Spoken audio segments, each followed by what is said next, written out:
Ayan, what's up mga kapitbahay, no? Welcome back na naman sa channel natin. Okay, dating gawi tayo mga kapitbahay, no? Dahil uwian na, so may sasagutin na naman tayo isang katanungan ng isa nating subscriber, which is hindi nga isa lang, no? Marami nagtatanong nito, maraming nalilito. Ito ang katanungan po nila. Nagtatanong po sila sa akin. So, sir, pwede nga ba daw gumana yung IPsec site-to-site VPN sa pfSense at saka sa ibang firewall? Okay? So, yan yung pag-uusapan natin today. Sasabihin ko sa inyo kung pwede or hindi. Okay? So, explain ko ng konti. Kaya, let's go!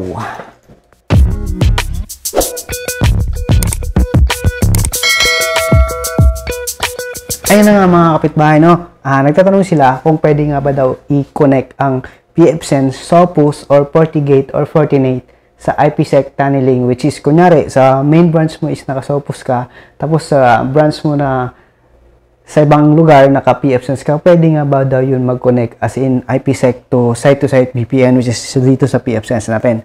Okay, so ang katanungan or ang kasagutan po dyan mga kapitbahay is, pwede po mga kapitbahay. Kwento ko ng konti, before dito sa amin, naka-Sophos talaga kami. Okay, so nag-decide yung management namin na magtipid or hindi naman namin masyadong kailangan yung UTM firewall. So ang suggestion nila is maghanap ng firewall na hindi UTM, which is yung one-time big-time na bilihan pero solid or sulit na klaseng firewall. Okay? So, ayun na nga. So, yun yung in-offer natin, yung pfSense na yun. Alam naman na ang pfSense is meron siyang license. So, yun yung binili namin, which is one-time big-time. Pag bumili ka ng pfSense, one-time big-time, bibili mo yung box, license na po yun. Tapos, may mga features na license na gusto mong gamitin or pwede mong gamitin pero pwede namang hindi. Okay? Yan yung kagandahan ng pfSense. Hindi nga lang siya UTM. May limitation na mayroong mga features na wala sa pfSense pero mayroon sa UTM firewalls. Okay? Kung gusto mo talaga ma-achieve yung pinakamalupit na mga basic or yung mga configuration as a firewall, mag-UTM firewall ka na kasi nandun din lahat na naman.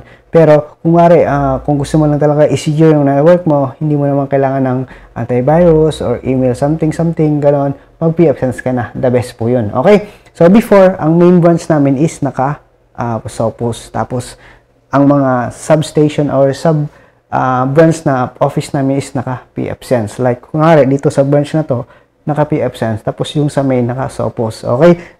Huli na lang din kami nag-decide na napatunayan namin na stable talaga yung pfSense. Huli na lang namin, hindi na rin yung contract na Sophos, kaya nag-pfSense na kami lahat. Okay?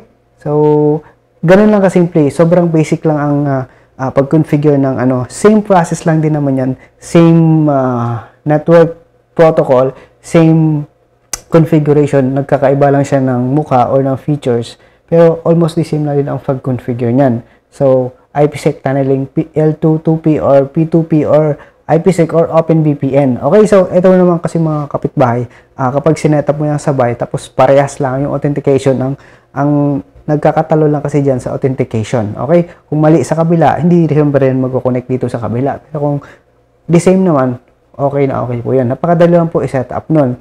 Okay, ang isa pang katanungan mga kapitbahay is nagtatanong po sila, marami kasing nalilito dito ano nga ba daw ang gagawin kapag kunyari, mayroon isang katanungan na sa isang site nila is naka-Starlink tapos gusto nila mag-connect as a VPN.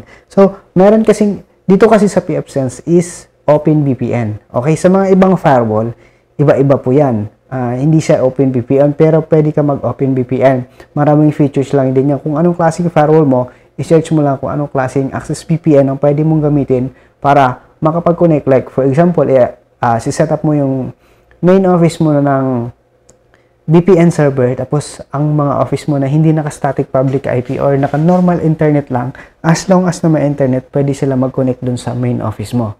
Okay? So, marami po yan. Hindi lang yung isang pagpipilian na pwede mong gamitin as VPN server or VPN connection.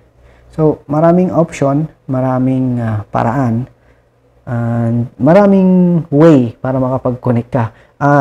Iba kasi ang ginagawa is port forwarding. Pero sa panahon kasi ngayon, hindi na kasi masyadong safe kasi sa daming hackers. Siyempre, ikaw ba naman, kumari mag-port forward ka, yung port mo naka-public, naka-open. So, prone po talaga sa hackers yun. Pero, ang uso kasi talaga ngayon, tunneling, which is VPN or SD1 or something, o mas marami kung mayaman ka. Mga ganun. Okay? Kaya, VPN is the best. Meron kasi mga nabibili din na VPN na gusto mo mag-VPN na secure din. Meron mga licensed VPN na magre-register ka automatic. Si-set up mo lang sa firewall mo, okay na. Pero kung gusto mo or tipid or solid ka talaga or budget meal, dito sa pfSense, yung OpenVPN is secure na secure po yun, or yung IPsec VPN nila. Pero make sure lang, no, palagi kong inuulit-ulit, kapag gusto mo mag-IPsec or mag-VPN, kailangan, mag-IPsec site-to-site VPN ka, automatic make sure na yung internet nyo is naka-static public IP, which is naka-bridge yung router mo ng ISP provider mo sa firewall mo. Kasi kung hindi, or naka-local ISP ka lang, or naka-dynamic ka lang, naka-block po yung port, hindi ka makapag-IPsec. Kaya kailangan naka-bridge or naka-static public IP ka.